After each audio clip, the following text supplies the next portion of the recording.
Bonjour, alors nous sommes le dimanche 5 mars 2017 et vous êtes sur ma chaîne Chronique d'une colère ordinaire.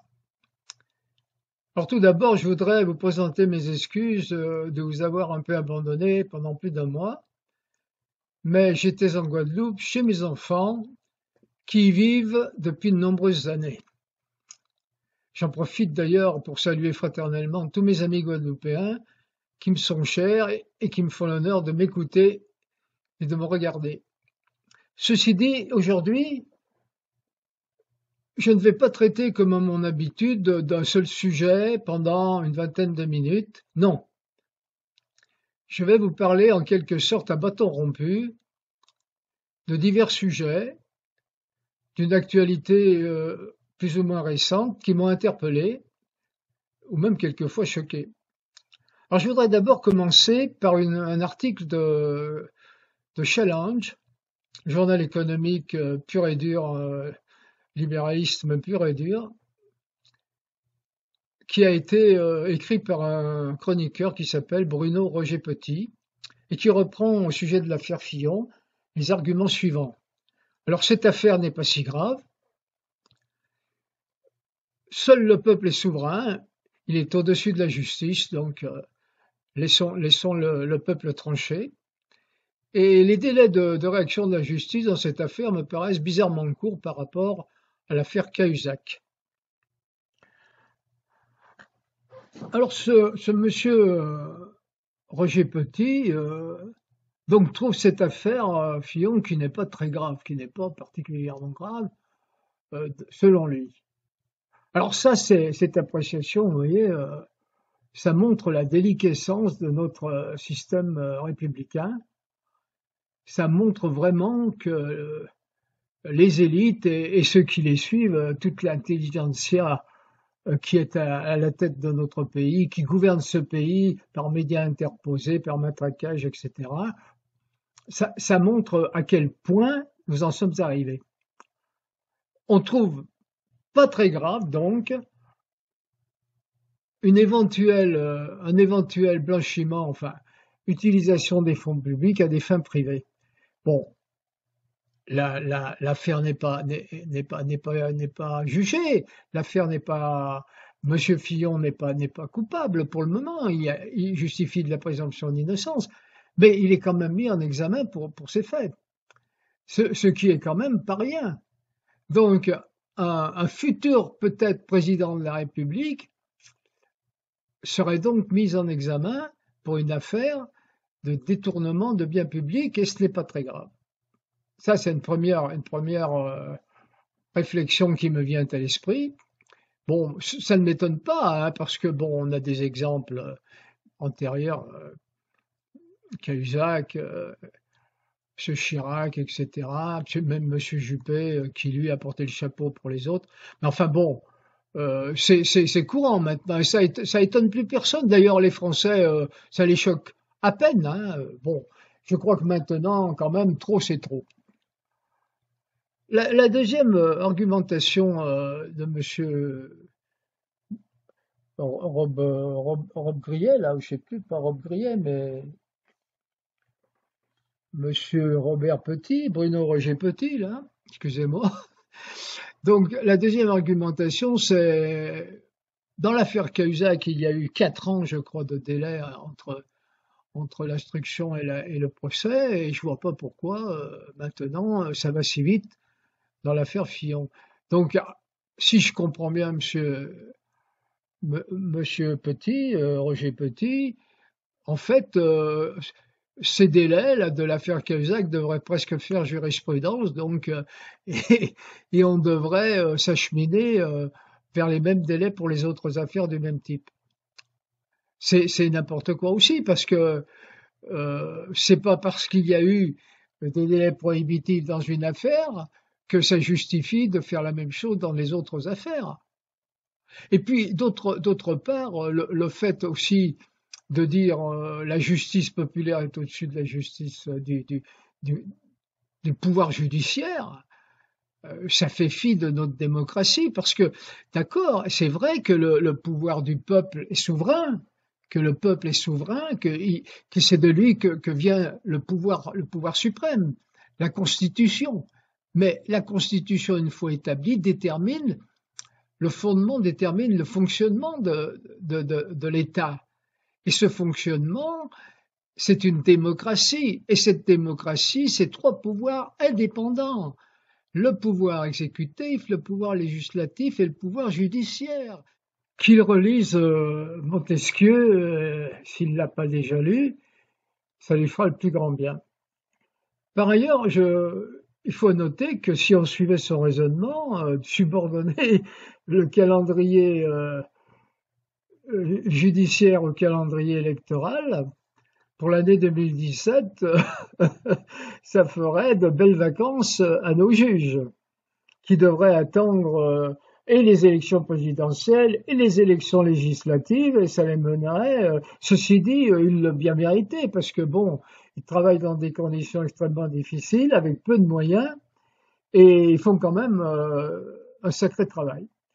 Voilà, donc tout ça, c'est pas sérieux, et ça montre à quel point notre pays va à volo et perd toutes les valeurs démocratiques, toutes les valeurs républicaines qui faisaient la grandeur de la France.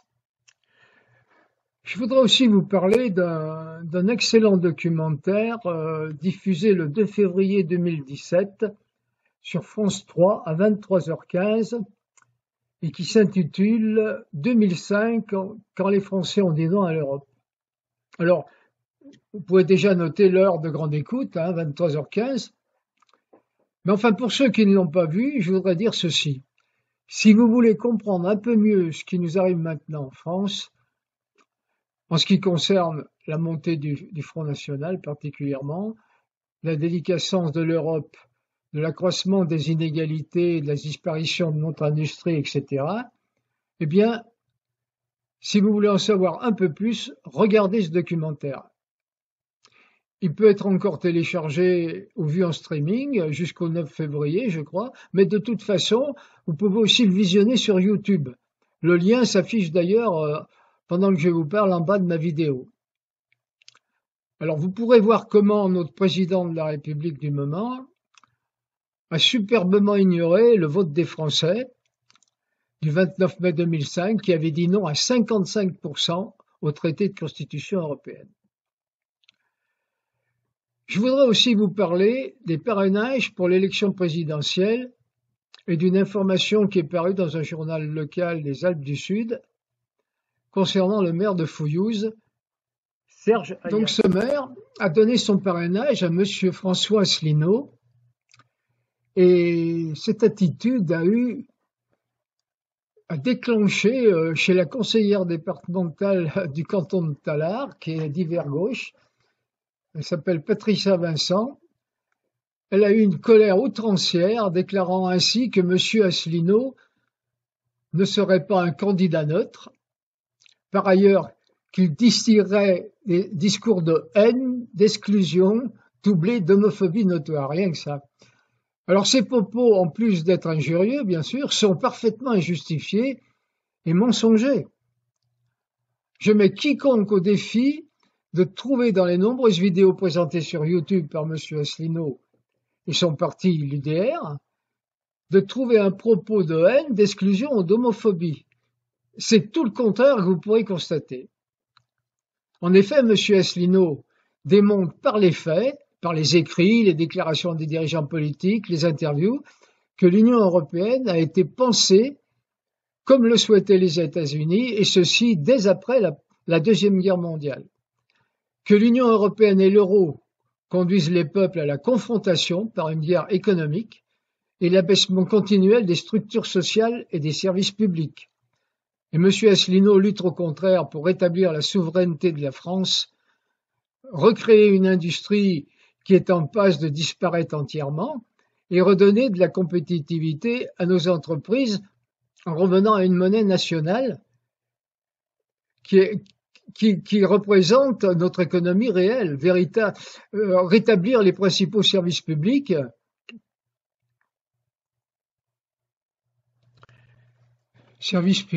qui sont en passe d'être supprimés ou tous privatisés sans qu'on nous le dise, bien évidemment, et en nous faisant passer ça pour un progrès. Enfin, en dehors de toutes ces considérations, je voudrais rappeler une chose très simplement. Un parrainage n'est aucunement l'affirmation d'une quelconque approbation du programme du candidat que l'on parraine, mais seulement la démonstration de notre adhésion à l'idéal républicain, liberté, égalité, fraternité. Et à l'idée que Voltaire a si joliment exprimée en disant « Je ne suis pas d'accord avec vos idées, mais je me battrai jusqu'au bout pour que vous puissiez les exprimer librement. » Le parrainage n'est donc que l'expression de cette affirmation et permet à ceux que l'on nomme avec condescendance les petits partis, les petits candidats, d'exprimer leurs idées, ce qui est tout simplement l'expression de la démocratie que notre République est censée revendiquer. Je voudrais également conclure cette causerie en vous parlant de l'idée européenne. Cette Europe que certains s'imaginaient en 1992, après la chute du mur de Berlin, une Europe des peuples européens, une Europe européenne, et de celle que l'on a eue ensuite avec le traité de Maastricht. Une Europe ultralibérale, antidémocratique, technocratique, faite par et pour les multinationales, pour les lobbies, pour le profit des actionnaires, favorisant par de nombreux articles du traité constitutionnel les délocalisations, par la libre circulation des personnes et des capitaux, permettant ainsi la fuite et le placement des capitaux dans les paradis fiscaux en toute impunité. Tout cela explique donc très précisément pourquoi cette Europe est défendue par tous nos médias, détenus par les puissances de l'argent, bien sûr. Elle est défendue par l'oligarchie des banques, des multinationales, et par ceux qui ont subi depuis des années le matraquage médiatique et qui sont honnêtement persuadés que quitter l'Europe entraînera une catastrophe sans précédent. Or, ce sera le contraire qui se produira. Nous retrouverons notre souveraineté. Nous récupérerons entre 8 à 10 milliards d'euros, ce qui représente la différence entre ce que la France reçoit de l'Europe et ce qu'elle lui verse, y compris la contribution de l'Europe à la PAC. Ce qui, contrairement à ce que l'on entend partout, permettra de verser à notre agriculture la même somme, mais même un surplus à ceux qui en ont besoin pour démarrer une agriculture saine et respectueuse des sols et de l'environnement. Nous retrouverons notre compétitivité avec une monnaie nationale en équilibre avec notre économie, nous permettant ainsi de commencer notre réindustrialisation. Nous arrêterons le dumping social des travailleurs de l'Est à des bas coûts salariaux et nous réhabiliterons nos services publics. Enfin, nous serons libres de notre destinée. Il y a bien d'autres avantages à sortir de l'Europe et de l'euro. Et surtout, n'écoutez pas ceux qui essayent de vous faire peur en vous racontant que la dette va s'accroître de 20 ou de 30 milliards ou je sais pas, 80 milliards, certains disent, c'est n'importe quoi. Parce que il y a une loi internationale, une règle internationale, la lex monetae, qui veut que lorsque les contrats sont libellés dans le droit français, la dette est libellée dans la monnaie du pays. Or, nos contrats de dette sont pour 95 à 98% en droit français, et si nous sortons de l'euro, la dette sera réévaluée en francs français et elle sera tout cassée de 5 ou 6 milliards d'euros, augmentée de 5 ou 6 milliards d'euros. Avec tous les avantages et toutes les économies que nous pourrons faire en réorganisant notre pays, nous serons bien entendu largement gagnants et nous serons de toute façon maîtres de nous-mêmes. Alors c'est pourquoi je vous invite à prendre connaissance des programmes de l'UPR, pardon, dont l'adresse s'inscrit en dessous de ma vidéo, et regardez les vidéos qui sont sur ce site. Elles expliquent sans langue de bois comment l'Europe a été pensée et pourquoi elle a été pensée ainsi. Elles démontent un par un les arguments que l'on nous assène en longueur d'antenne, tendant à montrer l'horreur absolue que serait le Frexit. Faites-vous une idée par vous-même, faites jouer votre esprit critique, vous en êtes capable. Après, mais seulement après, vous êtes informé avec des médias indépendants et divers, Internet.